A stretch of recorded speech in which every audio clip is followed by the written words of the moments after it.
Hello students, maths online coaching में आपका स्वागत है। आज अपने इस वीडियो में मैं आपको अकाउंटिंग ट्रीटमेंट ऑफ गुडविल, ये जो हमारा टॉपिक चल रहा है, इसका लास्ट पॉइंट समझाने जा रहा हूँ। यानी इसमें जो लास्ट सब टॉपिक है वो किस तरह का टॉपिक है कि जब सैक्रिफाइस रेशो निकालते हुए किसी पार्टनर का गेन आ जाता है। देखिए, हमें गुडविल को बांटने के लिए सैक्रिफाइस रेशो निकालनी पड़ती है। जब आप सैक्रिफाइस रेशो निकालने जाओगे तो उसमें क्या होगा, किसी पार्टनर का सैक्रिफाइस की बजाय गेन आ जाएगा, यानी आपका सैक्रिफाइस रेशो माइनस में आ जाएगा। तो उस समय आपने क्या करना होता है, तो आइए देखते हैं इसका एग्जाम्पल।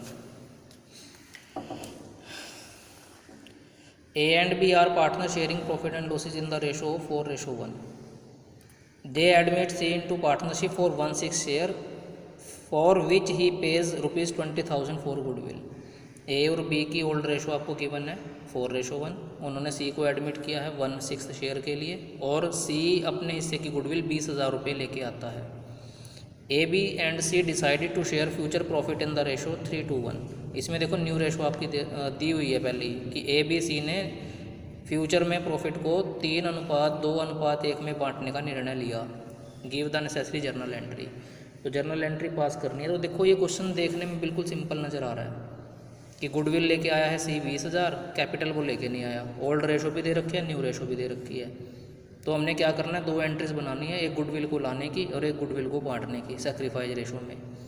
तो देखिए, पहली एंट्री तो बिल्कुल सिंपल है, bank account debit to premium for goodwill account, goodwill को लेके आने की, जो हम पहले भी क्वेश्चनों के अंदर बनाते रहे हैं। तो बिल्कुल सिंपल एंट्री बनानी है आपने। 20,000 गुडविल के लाया है, वो 20,000 से एंट्री हमारी बन जाएगी। इस एंट्री में कोई प्रॉब्लम नहीं है। अब आप देखो इसकी दूसरी एंट्री अकॉर्डिंग टू रूल क्या बननी चाहिए। अकॉर्डिंग टू रूल ये एंट्री बननी चाहिए, premium for goodwill account debit to A capital account to B capital account. According to the rule ये एंट्री हमारी पास होनी चाहिए। और गुडविल की अमाउंट वो लेके आया है 20,000, तो यहाँ पे हम लिख देंगे 20,000। और फिर इस 20,000 को हमने बांटना है A में और B में। कौन सी रेशो में? सैक्रिफाइस रेशो में। तो हमने क्या निकालनी है, सैक्रिफाइस रेशो निकालनी है। तो आइए हम सैक्रिफाइस रेशो निकालते हैं।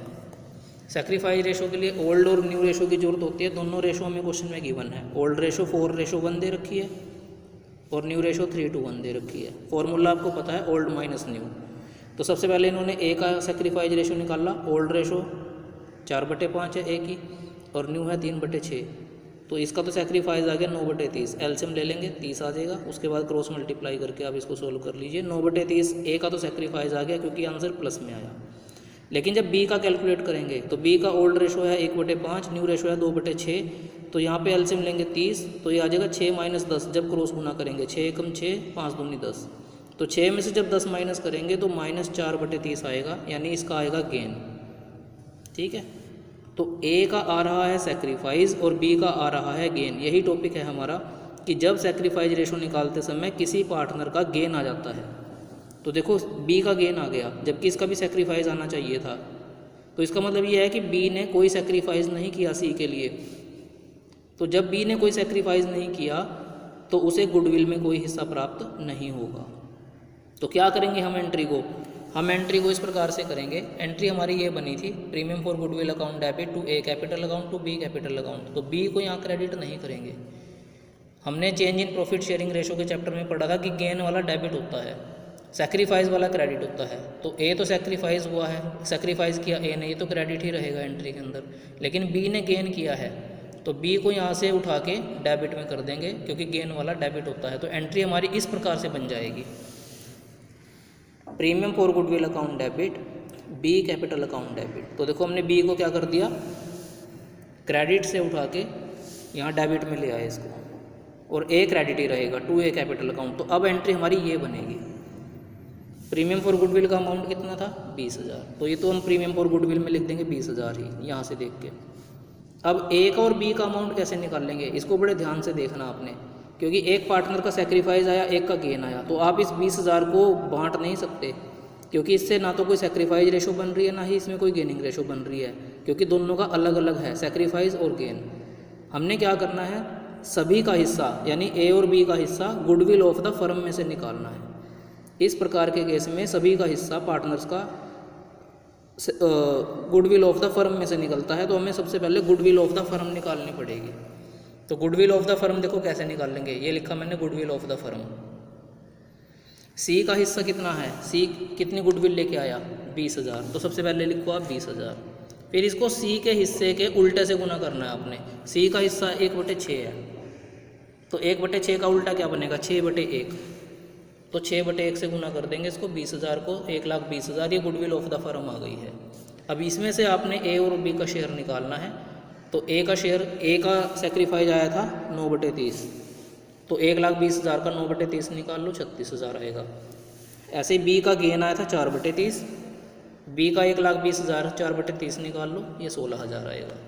तो इस प्रकार से आपने शेयर निकालने हैं ए और बी के गुडविल ऑफ द फर्म में से। और गुडविल ऑफ द फर्म हमने कैसे निकाल ली, सी के हिस्से की गुडविल को सी के हिस्से के उल्टे से गुना करना है। तो अब ये अमाउंट भर दीजिए, ए में 36,000, बी में 16,000। तो ए में देखो 36,000 और बी में 16,000, और एंट्री का टोटल दोनों साइड का अपने आप इक्वल आएगा। इधर देखो 20 + 16 36, और इधर का भी टोटल 36। अगर टोटल आपका दोनों साइड का इक्वल नहीं आ रहा तो आपका क्वेश्चन गलत है, टोटल अपने आप इक्वल आना चाहिए। तो इस प्रकार से इन क्वेश्चंस को सोल्व किया जाता है जब किसी पार्टनर का सेक्रीफाइस रेशो निकालते समय गेन आ जाए। तो इस तरह से क्वेश्चन को सोल्व करेंगे, यानी जिसका गेन आया है उसे एंट्री में डेबिट कर देंगे, क्रेडिट में से उठा के गुडविल ऑफ द फर्म की कैलकुलेशन करेंगे, और ओल्ड पार्टनर्स का शेयर यानी सभी पार्टनर्स का share goodwill of the firm में से ही निकाल लेंगे। उम्मीद है आपको ये पॉइंट्स समझ में आ गए होंगे। अगर किसी स्टूडेंट की इसमें कोई क्वेरी है तो वो मुझसे पूछ सकता है। धन्यवाद।